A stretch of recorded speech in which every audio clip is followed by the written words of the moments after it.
Whether you're hosting a festival, conference, 5K, or another community event, and you want to build a sponsorship program that draws in high quality brands and increases your event's revenue through monetary or in-kind sponsorship, and build lasting relationships with brands for many events to come, this roadmap is designed for you. In this video, I'm going to give you a step-by-step guide on how to handle event sponsorship. Let's dive right in. I want to start by letting you know that this is a channel called The Sponsorship Space, and we have a free community for sponsorship professionals and event organizers to rub shoulders with each other and learn more about how to improve their event and their sponsorship through practical tools and tips. I have a 5-video mini course that's completely free. Inside that course, click the link down in the description. But let's dive into this step by step. Before we begin, I want to point out a mindset shift that each of us needs to make in the sponsorship space. Many sponsorship coordinators and event organizers think that we are just begging or asking for money. And what I want you to shift your mind to is that your audience, your event is a unique marketing opportunity for a brand to be a part of. Therefore, it is a win-win. Brands do not want to just write you a check and you slap your logo on something. What they want is unique access to your unique audience so that they can reach their marketing goals and get a ROI, a return on their investment. If they just want to reach as many people as possible, they would throw up a billboard or an ad in a magazine or on TV. But what they want is your unique audience that you understand on a deep level, and they want to reach them in a unique way where they can talk to them face to face, sell product to them face to face, get these individuals trying the product. And that is why event sponsorship is unique. Know your audience inside and out. Your audience is your unique tool and your unique weapon that sets you apart, and what is your leverage in sponsorship conversations. You have to identify who attends your event, their age, their income, their profession, where do they shop, what type of cars do they drive, do they go on vacation, where do they go on vacation.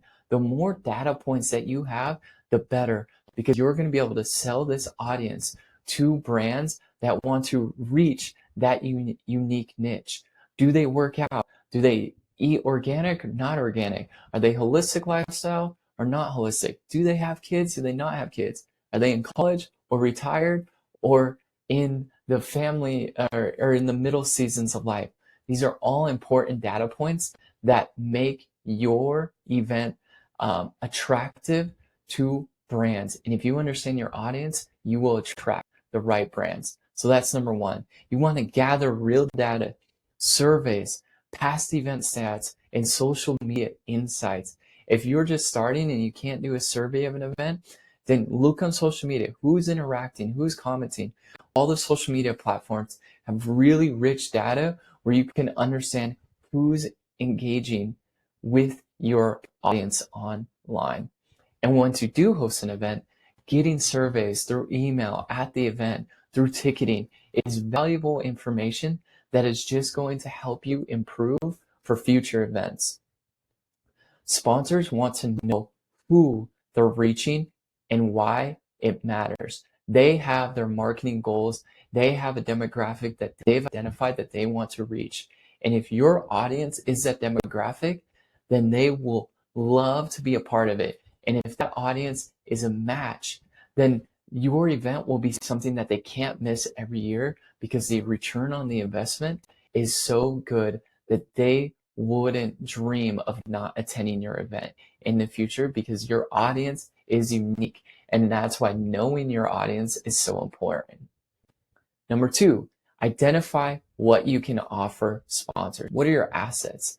List all assets, from signage, stage time, email blasts, VIP access, social posts. How many booths can you have? Exhibitor booths can you have?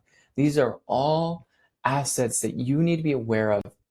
Do you have a 5K in the bib that the runners get? has an opportunity for sponsorship.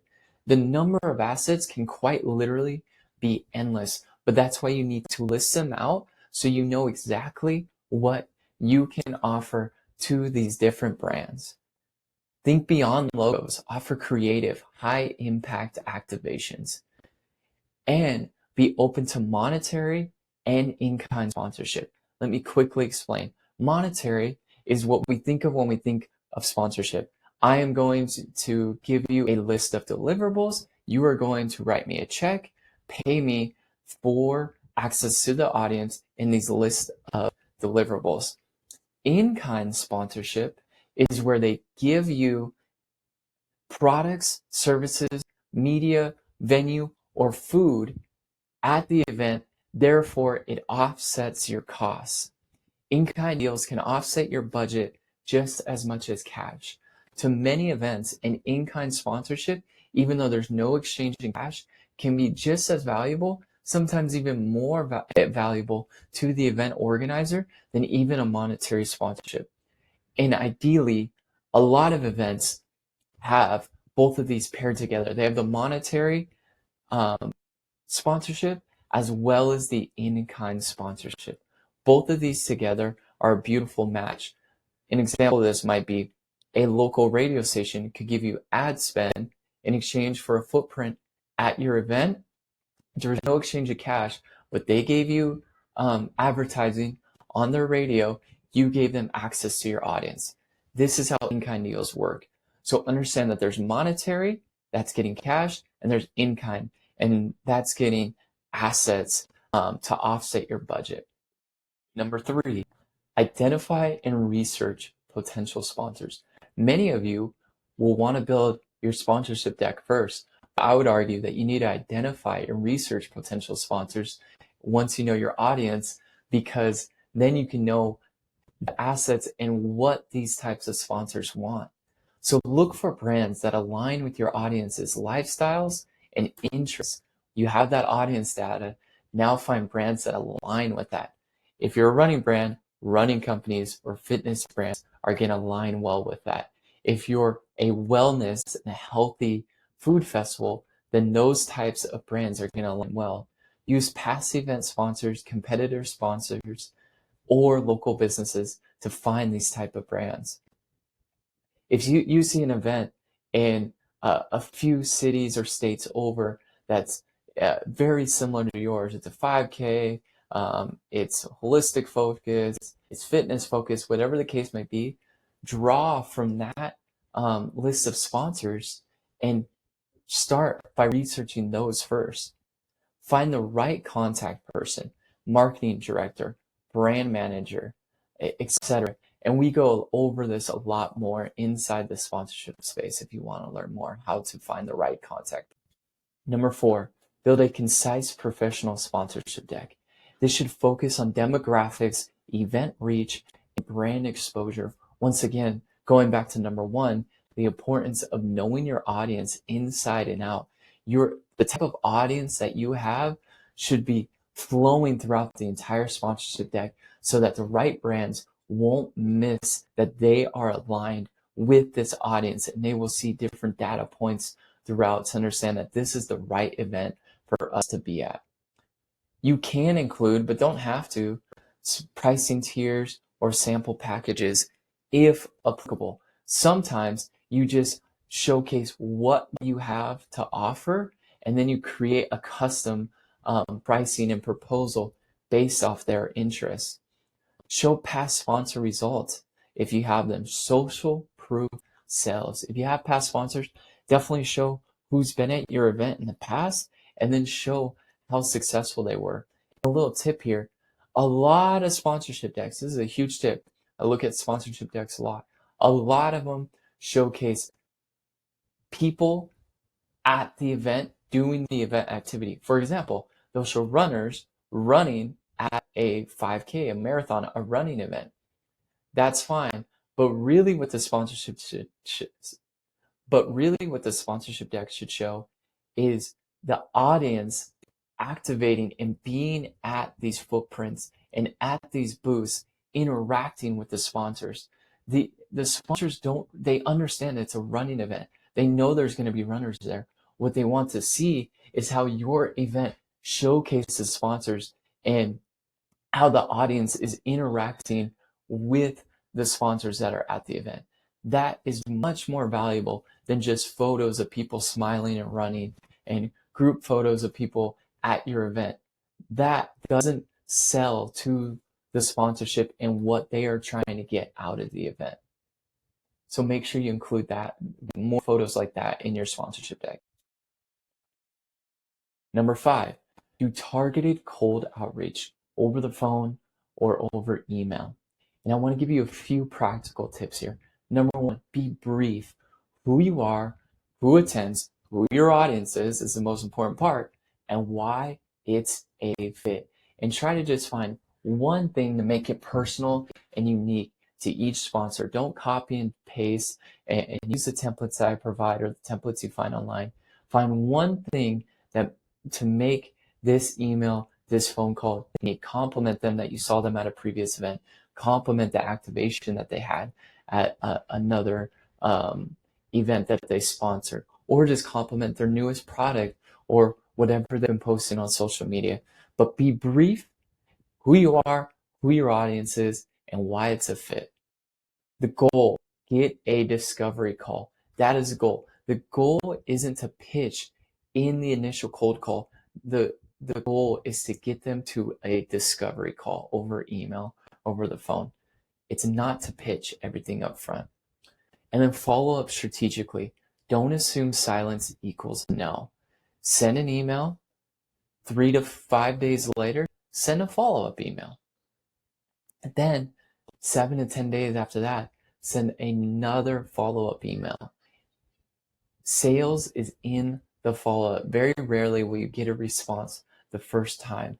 It sometimes takes 2 to 3 follow-ups to get somebody to hop on the call and to understand what you're trying to do and who your audience is.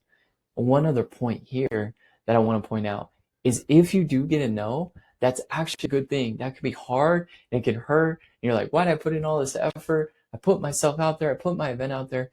It doesn't mean that your event is bad. What it means is their marketing goals just don't align with your audience and with your event, and that's fine. But what it does to you in your prospecting journey is now we're going to wait a couple months. We're going to wait till next year to reach out to them.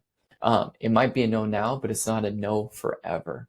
I'd rather get a no than a no response, because now I have data, I have information on how I can proceed with this particular brand. The other thing that's beautiful about cold emails, cold DMs, or even cold phone calls is sometimes you'll get the correct person to call. Your initial email, your initial phone call might not be the right person, but sometimes they'll point you in the right direction, and that is a total win. Number 6, after you reach out over email, over the phone, for a cold email or cold DM or a cold call, you want to have a discovery call. And that is where you really start your sales pitch. But I don't want this call to be salesy. I want you to ask about their goals, their marketing campaigns, their marketing struggles. What are they struggling with? What demographic are they not trying to reach, and why do they feel that way? And customer segments. I want you to really understand what makes this brand tick. There's a term, KPIs, key performance indicators. A question I like to ask is, if you were to attend an event like this, what would make it a success? And they'll often respond, we just want to interact with 2,000 to 5,000 people. Or they might say, we want to collect X amount of emails. That's a good one too. Or we want to sell X amount of product. Now you know what they're trying to accomplish by being at an event of your kind. And these are their key performance indicators, or their KPIs, to talk in a marketing term.